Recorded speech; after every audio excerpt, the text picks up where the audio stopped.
تبارك الذي نزل الفرقان على عبده ليكون للعالمين نذيرا. اللهم صل على محمد وعلى آل محمد كما صليت على إبراهيم وعلى آل إبراهيم إنك حميد مجيد. اللهم بارك على محمد وعلى آل محمد كما باركت على إبراهيم وعلى آل إبراهيم إنك حميد مجيد. د نبی صلی الله علیه وسلم د بدر د جهاد نه او د جنگ نه کامیابېدلو نه پس د یهودو د سازشونو آغاز یهودیانو سازشونه شروع کړل او په هغې کې اولنی آغاز بنو قینقاع کړی او هغه نبی صلی الله علیه وسلم بیا د مدینې منورې نه بهر کړل ویې شړل څه خیبر ته لاړل او څه شام ته لاړل او هلته بیا هم الله پاک وبایي امراض راویستل او هلته ختم شولو. مقامي یهودیان چې کم پاتې کېدلو د هغوی یو بل اهم سازش دا و چې منصوبې جوړه کړله چې دغه بنو قینقاع والا خبره ناکامه شوله. اوس یو بله منصوبه جوړو چې دا خلک د اسلام نه په کومه طریقه واړو او چې خلک شکمن شي په دې پیغمبر باندې، شکونه پیدا شي او چې شک پیدا کیږي نو بیا به ولم تسلي ورکوو. موږ خو اهل کتاب یو، پخواني مذهبي خلک یو، نو موږ به واپس یهودیت طرف ته رااړو به. او منصوبې دا جوړه کړله چې څه خلک یې راولېږل نبي علیه السلام ته او لاړ شئ تاسو سهار ښه په دوم دام سره ایمان راوړئ چې موږ اسلام قبول کړو، موږ پیغمبر قبول کړو، موږ دا منو او دا ټول خلک به درته متوجي. او بیا چې کله ماښام کېږي که نه د ماښام په اخره کې اعلان وکړئ چې موږ خو په ډېر اخلاص سره راغلي او موږ ډېر ښه توجه سره دا پیغمبر و، موږ دا صحیح پیغمبر دی، خو زمونږ په کتابونو کې چې کوم پیغمبر موږ ته یاد شوی دا هغه نه دی. او تاسو به داسې وکړئ چې مازدیګر ماښام کېږي تاسو واپس یهودیت طرف ته به راوړئ. خلک به درنه تپوس کوي د مسلمانانو تاسو ولې یا مسلمان پرېښودل او بیا یهودیت طرف ته لاړئ، نو تاسو به خلکو ته وایئ زموږ په کتابونو کې کوم پیغمبر دی دا هغه نه دی او نعوذ بالله دا دروغجن پیغمبر دی. دا منصوبې جوړه کړله او په یو لوی تعداد کې یهودیان راغلل. نبي علیه السلام سره خو علم غیب نه و، دا د دوی سازش دی. قرآن شریف د هغې تذکره بیا کړې ده چې هغوی ویلو قرآن شریف چې وکفروا آخره لعلهم یرجعون. باقاعده راغلل ایمانونه یې راوړل او چې کله ورځ تېرېدله نو د ماښام نه ماښام کې واپس بېرته خپل یهودیت طرف ته ایمان یې خو نه و راوړی خو سازش یې کړی او د دې سازش په بنیاد هغوی ځان سره یو لوی جماعت د مسلمانانو واپس بوتل. ماښام یې بیا کفر وکړلو. خلکو ورته ویل چې لکه سهار مسلمانان شئ ولې تاسو واپس لاړ، تاسو خو ډېر کتابي خلک یئ او په تورات باندې پوهېږئ، تاسو ولې واپس شولئ؟ دوی به خلکو ته ځای په ځای ویل چې جیره موږ خو په ډېر اخلاص سره راغلي وو چې موږ د سره ناسته وشو دا هغه پیغمبر نه دی، زموږ چې به کوم کتابونو کې تذکره ده موږ واپس یهودیت طرف ته ځو. په دې بنیادونو باندې دوی ډېر لوی خلک واپس هغه ټول په ټول واپس چې دی ماښام کافر شولو. د دوی سوچ دا و چې زموږ سره به مسلمانان یهودیت طرف ته راشي او دوی به هم شکمن شي. د الله تعالی قدرت ته ګوره، الله پاک خو د خپل نبی دوی لوی شان او مرتبه و ډېر لوی شان یې وله ساتلی و. مسلمانانو الله پاک په دین باندې نورم کلک کړل، نور هم استقامت ورله ورکړلو او د دې پروپیګنډې په ضد کې مسلمانان رانلل او یو سړی هم د دوی سره واپس لانلل، یو سړی هم لانلل. الله پاک د یهودو دا سازش ناکامه کړلو. نو دا مونږ مسلمان دی وخت کې هم داسې کله ناکله کېږي، مونږ مسلمانان یا سادهګان یا زیات مخلصان او هغه دا وګورئ زموږ په دې وطن کې عیسایان او دا نور خلک پاتې کېږي خصوصا دا کرسچن داسې کوي او زموږ سره خو په دې جومات کې جمعې په ورځ راشي مسلمانېږم زموږ دا خلک وله بیا پیسې په جب کې وراچوي لکه د خدای بندګانو چې کلمې وویله پیسې وله په جب کې اچوي زموږ سوچ دا چې د زړه سره اسلام کې په اسلام باندې ټینګ پاتې شي همدای سازش بس خلک وله جبونه ډکي او بس بیا په تورو سترګو یې ونی چې مسلمان شوی دی که کافر شوی دی نو زه چې ما ته څوک ووایي چې یاره پلانکی سړی مسلمانېږي دویم تبلیغي مرکز ته یې بوځه بس د هغوی خپل ترتیب دی هلته بیا وله هغوی یو خاص ترتیب سره دغه مونځ زده کوي او کلمه ورته زده کوي دلته خو چې موږ ورته کلمه لاوي نه چې خلک به راپنډوي او په جبونو کې ورته پیسې اچوي لکه کلمه ورته ما ویله ماله پیسې ول نه راکړې او هغه له پیسې ورکړه د خدای بندګانو دا هغه طریقې کار وي زموږ مسلمانانو چې په جذباتیانو لږ ګزاره به کوو داسې جذباتو کې به نه راځو پرېږده چې دی موږ یو میاشت وګورو په جومات کې په اسلام باندې ټینګ که بیا د ضرورت بیا به وله پوره کوو که نه خو دله کلمه په خوله کې ده او خلک ورته دا یو دوه درې واقعات ما سره په خپله داسې وشو نو اوس ورته کلمه نه یم اوس ته هم تبلیغي مرکز ته یې بوځئ هلته وله هغوی مونځ او بیا هغه وله تشکیل وکړي او ګرځئ یې بیا نو چې ښه په خبره ټینګ شي بیا وله خلک الله پاک چې د الله په ذات ایمان راوړلو مسلمانۍ ته راغلو لږ نه به نه مړه کېږي الله پاک به له هر څه ورکوي لږ سادتوب به نه کوو دا سازش د یهودیانو ناکامه شو بل سازش ته ګورئ دا خو د یو بل سره یهودیان او دا مسلمانان یو بل سره نږدې پاتې کړي اوس او خزرج یو بل سره رشتې هم کړې وي او په رشتو کې داسې وکړل د مسلمانانو تنګولو دپاره چې کومې د مسلمانانو زنانه دوی کړې وي ستاسو ذهن کې اوس بیا سوال راځي چې څنګه یهودیانو سره ودونه شوي وو دا د اسلام نه مخکې شوي دا ټولې خبرې د مسلمانانو د کورونو چې په هغه وخت کې اوس او خزرج وو د هغوی ښځې د هغوی کره واده شوي جینکۍ او د یهودیانو دوی کره واده شوي یهودیانو یو بل طریقې کار سره مسلمانان خپل اسلام ته راړولو کوشش وکړلو او هغه داره چې دا زنانه تنګولې شروع کړل او پلار کره رالېږه او داسې کوم که تاسو د خپل دین نه پرېږدئ نو بس دا ښځې جینکۍ در لیږو بیا چې یو پلار وي هغه درته لور رالېږي که نه واپس او طلاق وله ورکوي هغه ته پریشاني وي که ته دا مسلمانۍ نه پرېږدې بس لور دې دراله بهرحال مسلمانانو ویل چې لور هم راولېږئ خیر دی دا به موږ پالو به او دې له به الله بل ځای کې د رشتې اهتمام وکړي خو مسلمانان په دې خبره کې هم کامیاب شولو او دې خبره باندې هم مسلمانانو ته څه نقصان ونه رسېدلو درېیم دا و چې دې یهودیان مالدارو په نسبت د اوس او خزرج په دې مسلمانانو باندې قرضې وي او څه قرضې لږې وي او څه ډېرې وي یهودیانو ورته وي زموږ خپلې پیسې راکوئ هغه وي چې لږ صبر وکړه خیر دی نو بیا به ورته ویل چې ګورې که دا مسلماني پرېږدې ټول قرض د پرېږدم ویل که مسلماني پرېږدې که نه ویل ټول قرض ته پرېږدم او چې هغه به ویل مسلماني خو نه پرېږدم نو سحر او غرمه او مازدیګر او ماښام به ورته به ګېډ کې ناستو او په شرمونو به یې شرمو چې شابکه زما پیسې راکړه او شابکه زما پیسې راکړه سحر هم وختي راځه او ماسپښین هم راځه او ماښام هم راځه او د شپې هم راځه او د مسلمان په کوڅه کې به ناست یهودي او یا به ورله پټ لالچ ورکړی او چې هلکه ټولې درته پرېږدم خو د ایمان ورته پرېږده وه دا د یهودیانو هغه پخواني سازشونو یسول بینک دی او دا نور دی او دا نور دی څومره سودي غټې غټې مراکز ادارې دي دا نن هم د یهودیانو په قبضه کې دي او زموږ د حکمرانان کې سودونه علي نو بیا ورته وایي د حدیث ورته نه چې اسلام پرېږده وه بیا ورته وایي د خپل د تاله قرضه در کومه خو ته به د خپل تعلیمي نظام نه به اسلامیت ختمې به اسلامیت نه نشي ختمولی سوره توبه او سوره انفال چې دا موږ ګورئ اوسه پورې سوره انفال په جهاد په دې آیتونو باندې لګیا یو وایي دا به ختم کړي حالانکې د دې یهودي له اوس د دې سره څه کار دی خو دا آهسته آهسته زموږ د اسلامي زموږ تعلیمي نظام نه اسلامیت بالکل ختمی او وشو داسې وشو څه کار پرویز مشرف کړی و او سره دې تاسو سوټونه ورکړي وو کار هم پکې څه پاتې و هغه پکې وکړلو اسلامیت غریبي کې اسم پاتې نشو قرآن شریف او دار سے ختم کړل بلکې دې وسنو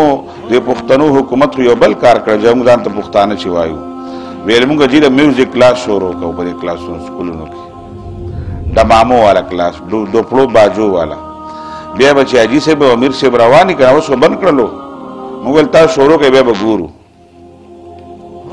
نو چې بیا حاجي صاحب او امیر صاحب رواني که نه هلکه د زوی سره خو نن بسته اغستې ده او امیر صاحب او حاجي صاحب سبا لکه حاجي صاحب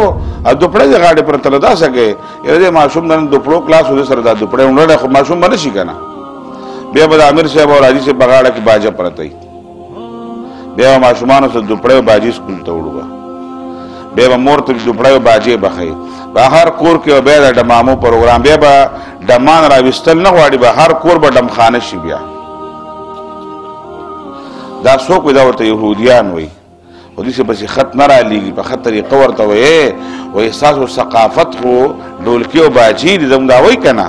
دا زموږ ثقافتي ګروپ دی ثقافت دی مونږ وایي ته به د هندوانو ملګری او دا د هندوانو ثقافت دی لاړ شي هندوستان ته دا د جومات زموږه دلته ډمتوب نه چلي دا زموږ ثقافت نه دی او د پښتنو خو بالکل نه دی که ځان ته څوک پښتون وایي پښتون چېرته ښځه نه ده ګډه کړې نیلور ګډه کړې ده دا د هندوانو دا کار دی دا بې غیرتوب هندوان کوي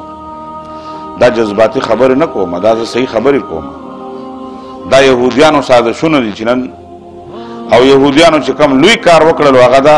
چې مولیان په خپل منځ کې واچول پرون مې ویلو شیګانو د سنیانو جنګونه دي او سنیان وایي چې دا غټ جهاد دی لکه مولوي صاحب هم جذبه کړی دی چې هلکه ورځئ پې و د خدای بنده دلته شیعه که کافر دی که مسلمان دی هغه خبره نه کوم خو دې پاکستان کې هندو وژل هم ګناه ده شریعت ویلی دی بس ته خپل جذبات ځان سره کېده وه څوک کافر دی او که څوک مسلمان دی شریعت نبی علیہ السلام ویلی دی الله ویلی دی چې د دې پاکستان شهري به چې هندو دی که سیخ دی که شیعه دی او چې هر څوک دی او که یهودي دی او که نصراني دی چې د پاکستان باشنده دی نه به یې وژني که دې مړ کړلو ګناهګار یې څنګه ګناهګار یم څنګه چې د مسلمان په قتل ګناهګار یې دا په دې مسلو به ځان پوهه کوو جذباتو کې به نه راځو دا د یهودیانو سازشونه دي چې موږ په مذهبي جنګ کې واچولو یو بل سره لرې کړلو جي موږ بیا بدې شو او هغه به چرسیان بنګیان به خو د خدای بنده زه د قال الله قال رسول خبرې کوم زه دې بدې شم ما سره په خیر عالم نه کوې او چرسیانو بنګیانو سره ناست دی دا ولې دا مذهبي نفرت دی مذهبي منافرت دی دا د یهودیانو په معاشره کې خور کړی دی دینداره سړی به بدې شي چې قال الله قال رسول وایي خبره سر کبولې هلکه ده سره به جماعت کې نه دی ده سره یې سیروزه نه ده لګولې ده سره یې چیله نه ده لګولې که نه ده لګولې خیر دی که نه دینداره خو دی که نه څوک دینداره دی که هغه بریلی دی که هغه شیعه دی که هغه سني دی که هغه دیوبندی دی دینداره دی خدای منې او رسول منې ستا رور دی دشمني ورسره مه ساته نوره بدعملي او خردعملي د هر چا ده دا چرسیان بنګیان او دا نور بې ایمانه چې دي ولې داسې د قال الله قال رسول وایي د هغوی نه خو ښه دي که نه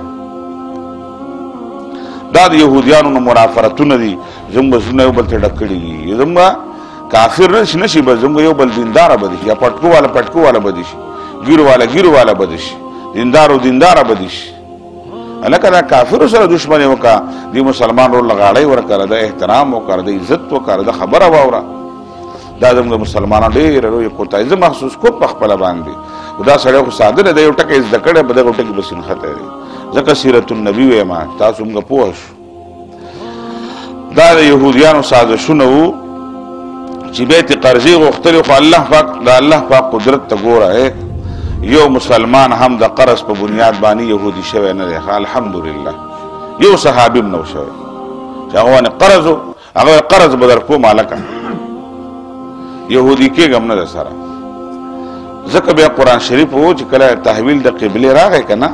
یهودیانو پروپیګنډې کولې بیا چې ګورئ دې کله بیت المقدس ته مونځ کوي او کله ځکه د یهودیانو قبله خو بدله شوله او کله بیت الله په خپل دین کې شک کوي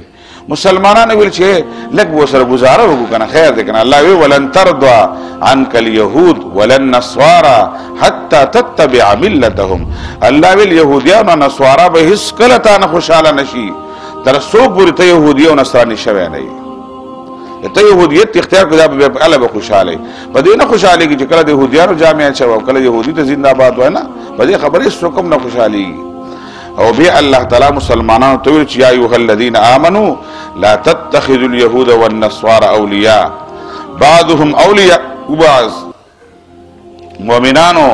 یهود او نصارا سره به دوستانه او تعلق نه ساتي با ولی په خپل منځ کې یو دی او تا په خپل منځ کې یو دی ګوره اس یو بل نوم بدل خو دی استاد دشمن دی لا تتخذوا اليهود والنصارى اولیاء بعضهم اولیاء بعض یهود سره او نصارا سره به دوستانه او تعلق داسې نه هغه ملکی تعلقات به خبره دراشه درشته چې کوم ته دوستانه او تعلق وای مینه او محبت وای ادب او احترام وای او دا څه نه ساتي زم په مرتن کې اوسېږي دي خدا سے دوستانه او تعلق بو سره تنا ساده یو سړي سره دوستانه او تعلق کو ساتمه کړي چې مسلمان شي هغه به خبره ده وسنګ چې زموږ ملکونو د يهودو سره او نصرانو سره تعلق ساتي دا ټیک خبره نه ده دا غلط کار دی بهرحال دا د يهوديانو سازشونو د جنگ بدر نه بس مسلمانان چا په قلاره نه پرې خودل بهرحال دې کې به خوشالي خبرې مراغلي دي علي رضی الله عنه تماری غنیمت هم میراو شوی او د الله د رسول د تر زوی د الله د رسول سره پاتې کېدلو علي رضی الله عنه وعده نو کړي او مال او دولت هم سره شنو کور او مسر نو د مالی غنیمت متعلق سره غلی او خواهش دا چې د نبی اسلام کشر لور دا نور نونه خواږي شوی دغه تذکرہ کړي د فاطمه الزهرا رضی الله عنها نو په خپل ورته نشو ویلې ځکه په صحابو کې حیا اکمل درجه کې و سترګو کې حیا و اوس وشي لاړو ختم شولو اوس په پلار زوی به خامخا پلار ته وای چې دادا دغه جنۍ می خوخه ده او جنۍ به پلار ته وای چې پلار هغه الک می خوخ ده ټیویانو والا او دغه ورکاتیم د قروته لیوس دا حیا ډیر خشه اوس لاړو علي رضی الله عنه الله رسول ته جرأت نشو کوله څه ګناه خبره خو نه دا الله رسول زف ما مور پلار نشته ته مور پلار دا نور دی الله شنو ویلو ابو بکر صدیق رضی الله عنه عمر فاروق رضوانه کینول ویل دا الله رسول د بچی سره نکاح کوم فاطمه الزهرا سره نور خلق ډیر تفوسونه کړیو او نبی اسلام چاته لغنو کړي دا دوانه راولېګل وی نبی اسلام ته وایي چې علي د فاطمه الزهرا سره نکاح کول غواړي کویدن کول غواړي دوانه یاران رالل نبی علیہ السلام سره کېناستل وی علي را لېږلي نبی علیہ السلام ورته ویلو ویل د علي خبره خو ډېر ټیک ده خو فاطمې نه به لږ تپوس کوم معلومات به دې کوم نبی علیہ السلام ګوره دا اسلامي طریقې دي بچي به نه وایي خو مور پلار به د بچو مرضي معلوموي دا ترتیب زده کول پکار دي دا اشم ګول ټکړی دی که مور پلار بچو له رشته کوي که نه د بچو مرضي په یو طریقه معلومه کړي چې بالغ بچي چې نابالغ بیا مرضي هغه نه پوهېږي نابالغ نه د بالغ بچو رضامندتیا پسې طریقه معلومول پکار دا ښه طریقه ده او بچو ته ویل چې لږه حیا کوئ خیر دی ستا چې په قسمت کې کومه جنۍ یا کوم هلک یا به تا ته میلاویږي ته اوس د خپله حیا او د خپل شرم ولې خامخا د خپې لاندې کې نبی علیه السلام بیا علي رضی الله عنه ورسره مخامخ شول د هغې نه پس علي ته ویل علي پیغام در رسېدلی دی نو فاطمه الزهرا سره د نکاح اراده ده او د الله رسول آهو ویل شابه په مدینه کې وګرځه مدینه وړوکی کلی و چې کوم جومات وس په مسجد نبوي جوړ دی که نه دغه ټول کلی وس په دقې مسجد نبوي کې راغی ویل شابه وګرځه په دې مدینه کې پلانکي ته ووایه پلانکي ته ووایه پلانکي ته ورته ووایه او ټول خلک یې جومات ته راغونډ کړل حاجي په خپله او نبی علیہ السلام فرمایل ودرېد نبی علیہ السلام ویل د علي او د فاطمه الزهرا نکاح دی ویل رشته ازدواجي ده دا یو ځای کومه یو بل سره او ټول صحابه کرام حیرانه وو ډېر ساده تقریب و نبی علیہ السلام په خپله باندې خطبه وویلی نه څېرې راغلی وي نه خور راغلی وي تملونه وال نه ښځې راغلی وي هېڅ هم نه او بیا نبی علیہ السلام چې نکاح 20 مثقاله باندې مهر و نبی علیہ السلام ته مهر سره شته ویل او 20 مثقاله مهر یې ورله مقرر کړلو او نکاح وتړلی شولو نبی علیہ السلام علي نه تپوس وکړلو ویل څه دې راوړي دي د خواږه ماږه چې خلک وخوري که نه علي ویل د الله رسول ما سره خو هېڅ هم نشته دی څومره لوی صحابي دی رسول څه نشته راسه پیغمبر علیہ السلام تو فرمایل علی وسورته نشو چې لکه اسی نکاحونه کې مټای نه راوړي نه ویلار شه بچیا په کور کې کجوري پرتی دي او بیبي ته وایي چې کجوري جل درکې نبی علی رضی الله عنه د پیغمبر اسلام کور ته لاړلو کجوري راواغستلې علی په خپل تقسیمولې نبی علیہ السلام تو فرمایل دا د علی د کویدن خواږه دي شیرینی دا مبارکي دا جمعه نکاحونه په مسجد جمعهتونو کې کول پکار شادي حالونو کې نه دي پکار دا سنت د نبی علیہ السلام دی او نور ډول کوم نه ځان دزو مزو نه ځان بس سړه مزي مکوي دا د دې لیونو کار دی د پاګلانو کا چې دماغ کې ډېر شوی غړي کوي بیا څوک شروع رمټي هغه به ډېر نه کوي الکه یو شی دې شکر وکړه 2 رکعات نفل منځ وکړه نبی علیه الصلاۃ والسلام نکاح وتړلو او د نکاح تقریب ختم شولو بیا د علی رضی الله عنه د فاطمه الزهرا او تبه رخصتی وا اے نبی علیہ السلام خپل لور له سکړو مونږ په لاران باندې کوم ډیر زیاتو دا بوج وی کنه چې لور له جهیز کومه دا د انځوان یو طریقه راځم په دې وطن کې را لره د دې وجنه په زرګاو په لکونو جنکې په کورونو کې سرونه سپین شوناستي جهیز نشي کولای هندستان چې کوم انځوان ډیر مطابق هندستان ته کلاړی په پاکستان کې به غټ غټ خارونو کې چې کوم ځکه جهیز د لعنت کلچر دی او هغه جنې څوک هم نه چا سره فرج نه را روان او ټي وي نه را روان او زمکه نه را روان او کور نه را روان او لوی سامانونه نه را روان الګا دا ټول د دنیا را وطن دا فرنیچر او ټول سامانونه مثال درکړنو ته قبر سه ځان سره وړي سبي کې بشل کټ کې خونه سماله سړی په یو کټ کې سماله یو بشره باغوندي کنه نبی علیہ السلام خپل لور لدري چیزونه یا پنځه یا سلور پنځه پورشته دي نبی علیہ السلام فاطمه الزهرا لا یو میچن کړی دا یو ول خاورین لوخه کړی یو مشکیز یې کړی دی یو ورته بالغ ته یو ورته مساله ده بالغ څنګه د پومه د مالوچ نوخه نبی علیہ السلام د فاطمه الزهرا په هغه بالغ کې د کجورو پانه چولې ورته ها د بالغ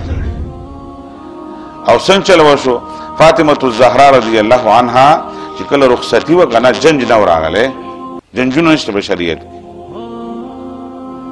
خلق موایو کنه چې نبی علیہ السلام په طریقو کې د کامیابی یقین او په نه طریقو کې د ناکامۍ یقین دا بس په زاده کې پته لګي بیا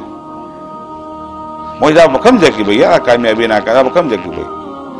نبی علیہ الصلوۃ والسلام خپل لور په خپل کور کې سنبال کړی دا یو زنانه وسره وشول یو زنانه غالبا حت میمونه رضی الله عنها غالبا وسره شولا او کوم مهانیه او هغه ور سره شولا او فاطمه الزهرا پر علی په کور کې پرې خوله او هغه تیراله او علی سبس کو پس کور تراله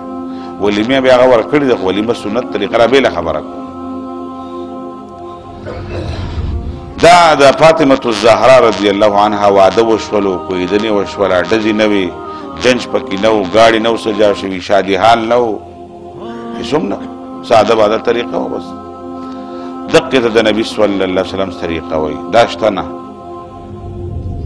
ولیمه به اشتله ولیمه سنت طریقه را نو علما ورته واجب وي نبی اسلام په سفر کې څنګه کړی دا نو علما راځي چې دا واجب ده ولیمه چې کې څنګه به کې د خپل وس مطابق وکړي څومره ستا وسته نو که خپلوان خويندرونه راغونډه بس یو لس کسان راغونډ کا پیله شلو کسان شل کسان راغونډ کا د شلو کسان شل کسان راغونډ کا ولیمه په دې طریقه نه کوي چې خلک درته چې واه واه دا چې غټه ولیمه کړي او والله را مرغۍ په نور په کار سو او غریباران په کې نه راغواړي غریب رشتہ دار دی هغه ته لکه هغه ته وینا نه کوي دا غټو خلکو ډوړې دی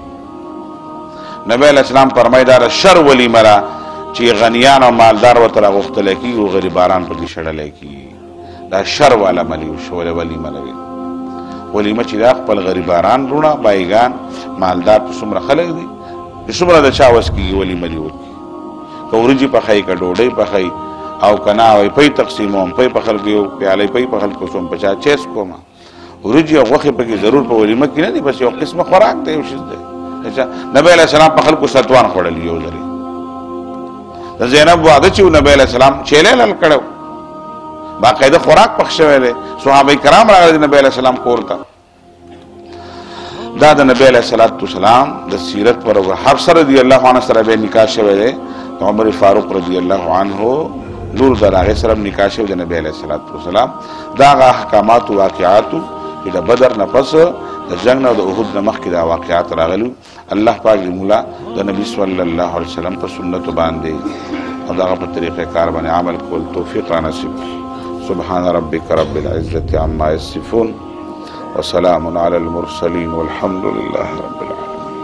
نور على مر الزمان تألقا وأضاء للدنيا طريقا مشرقا وهدى من الرحمن يهدينا به للصالحات وللمكارم والتقى. نور على مر الزمان تألقا